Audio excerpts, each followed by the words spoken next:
Cervical cancer প্রতিরোধের জন্য বিনামূল্যে সরকারি টিকাকরণ কর্মসূচির সূচনা করলেন আজ মুখ্যমন্ত্রী শুভেন্দু অধিকারী। তিনি অভিযোগ করছেন, আগের সরকার এই কর্মসূচি চালু করেনি। কেন্দ্রের সহযোগিতায় রাজ্যে সার্ভাইকাল টিকাকরণ বা এইচপিভি কর্মসূচির সূচনা হলো। মূলত 14 থেকে 15 বছরের কিশোরীদের এই টিকা দেওয়া হবে। ভবিষ্যতে সার্ভাইকাল ক্যান্সারের ঝুঁকি কমাতে এই টিকাকরণ কর্মসূচি চলবে।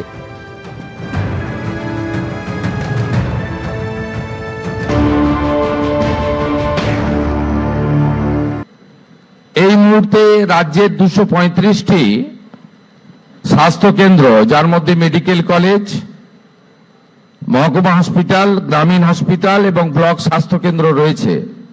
সেখানে একযোগে এই টিকাকরণ কর্মসূচি আমরা আজকে শুরু করলাম।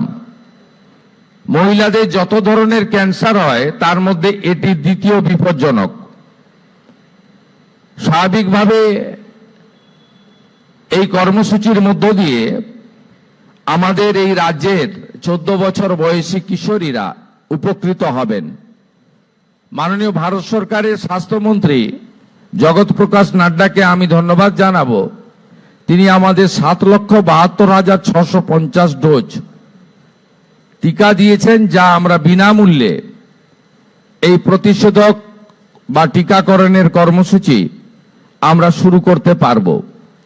আগামী দিনে 880টি কেন্দ্রে এই প্রতিষেধক কর্মসূচি চলবে এবং আমি আপনাদের সকলের সহযোগিতা প্রার্থনা করি।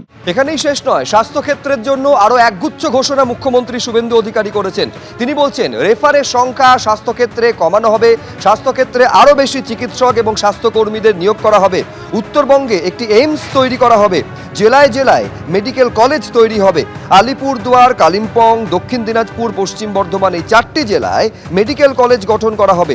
জমি চিহ্নিত করে প্রস্তাব ভারত সরকারকে পাঠানো হবে মেডিকেল কলেজ তৈরির জন্য।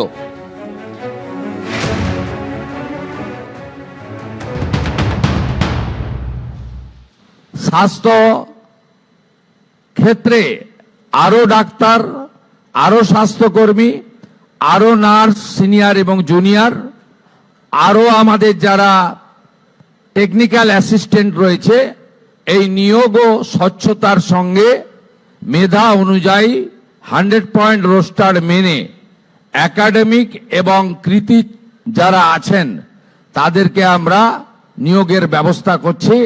তাই রেফারের সংখ্যা কমবে এবং আমাদের পশ্চিমবঙ্গ নতুন করে সেজে উঠবে।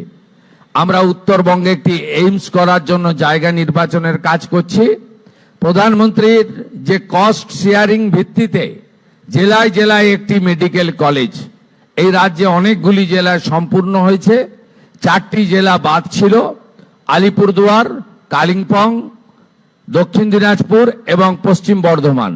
ওখানেও আমরা জমি চিহ্নিত করে প্রস্তাব ভারত সরকারকে পাঠাচ্ছি, যাতে পশ্চিমবঙ্গের কোনো একটি জেলাও মেডিকেল কলেজের সুযোগ থেকে বঞ্চিত না থাকে। এটাই এই সরকারের লক্ষ্য এবং উদ্দেশ্য। এবিপি আনন্দ, এগিয়ে থাকে, এগিয়ে রাখে।